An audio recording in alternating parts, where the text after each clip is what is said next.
little music to soothe the nerves. Except, of course, maybe chamomile.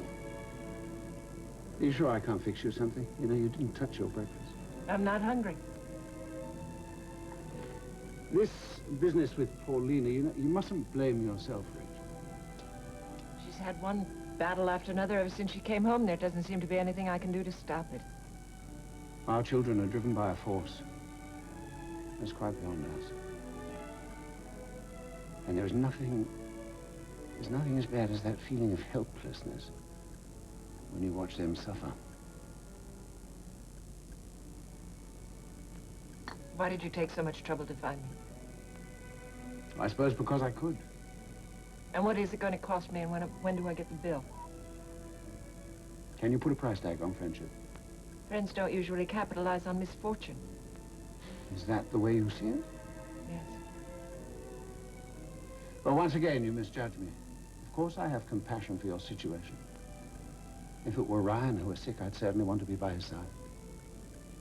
That's the only reason? Well, truth to tell, there is another reason for flying you back home. Yes, well, that sounds more like you. What is it? Well, I wish it was humorous, but it would appear that Jake and Spencer are making some progress in their scheme to unseat you.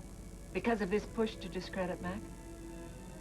And in the process, they've managed to cast a fairly long shadow over the Cory family. Who do they want to run the company? Need you ask?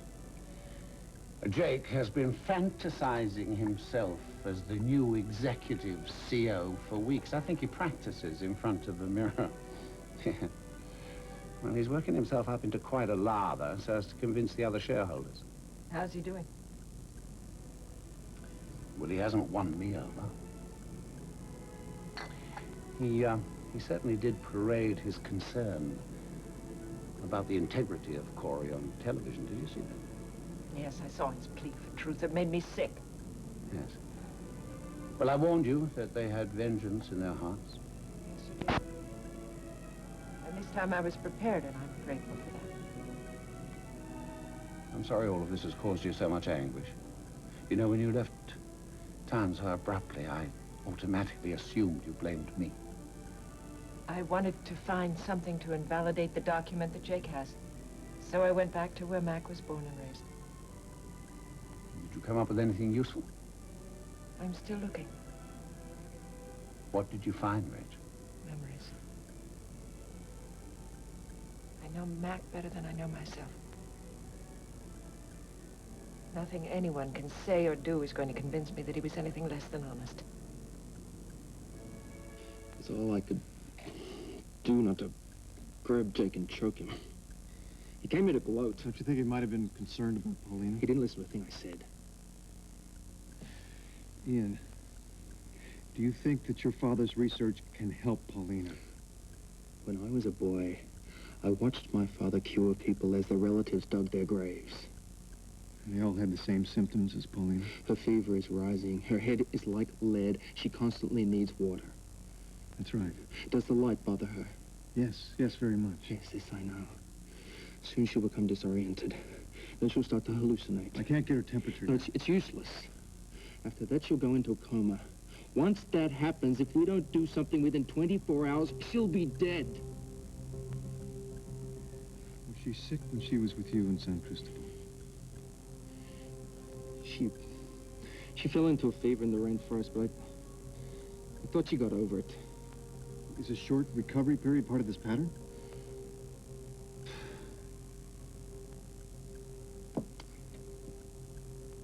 I don't know. I don't know. If your father was having so much success treating the people with this disease, why didn't he publish his results? Because he wanted to improve the cure. My father died very suddenly.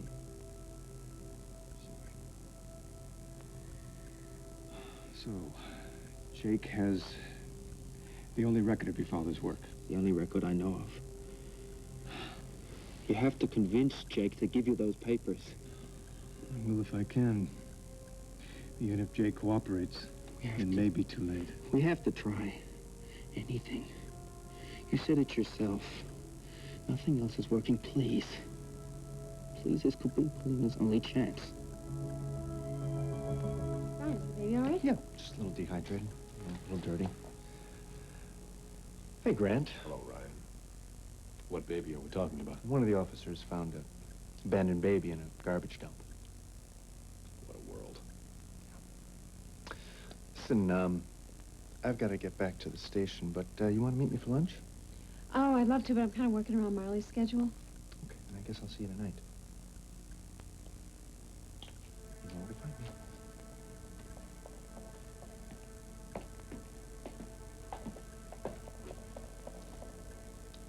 Well, I guess I'd better go, too. I'll see that Marley gets the check.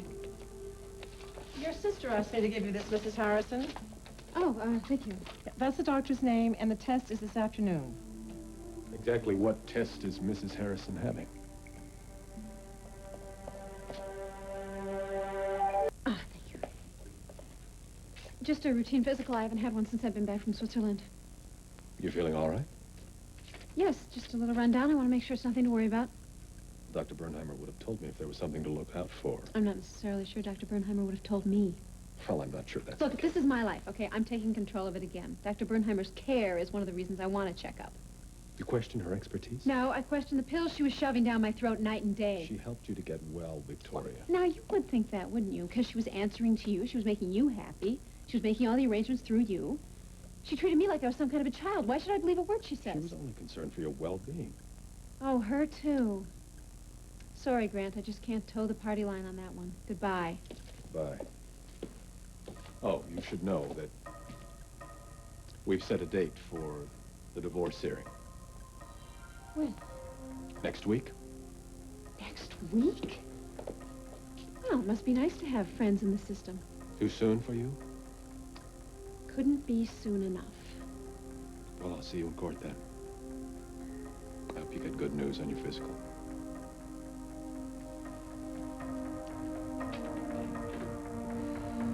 So do I. Jake, been calling all over the place for the last 15 minutes trying to find you. Well, here I am. I spoke with Ian this afternoon. Yeah, so did I. Busy day for a guy in a slammer, huh? He told me that you're the only one that has a copy Listen, of do his you father's think that receipt. this chicken scratch is going to help I him? won't know until I see it. Ian's a liar, you know that, right? Whether he's a liar or not, I don't know, but he seems awfully worried about Paulina. Yeah, I got that much from him. So, here you go. This photocopies the information that Ian was talking about. This stuff's a little hard to read, It's a lot better. I mean, when I first got it, you couldn't even think it was all faded. We had to have it reconstructed by a lab. I'm gonna need some help with this. Maybe Kelsey can get some people together in the lab. Thanks, Jake. Right.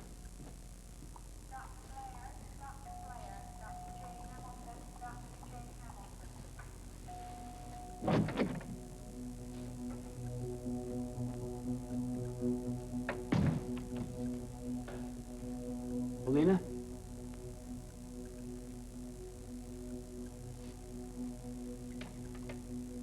You know something? I warned you that going on for that hedge clipper would be a disaster. And I was right, wasn't I? Look at you.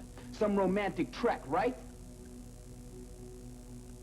You know, that serves you right for leaving me to rot in the jail.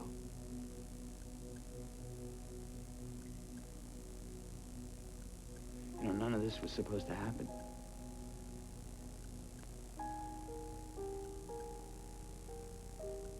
If you'd have just married me, none of this would have happened.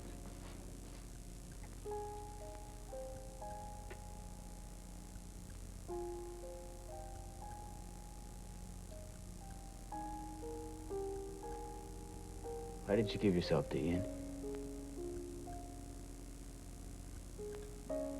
Did you do that to hurt me? Because I gotta tell you, this is really working.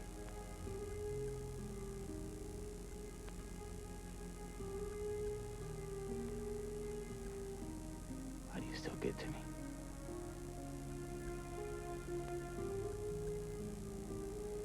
Why do I know that I would change places with you in a heartbeat?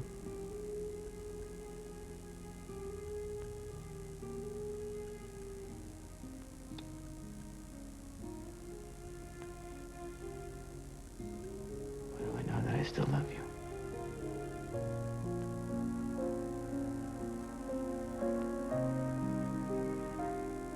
Why do I know that I wouldn't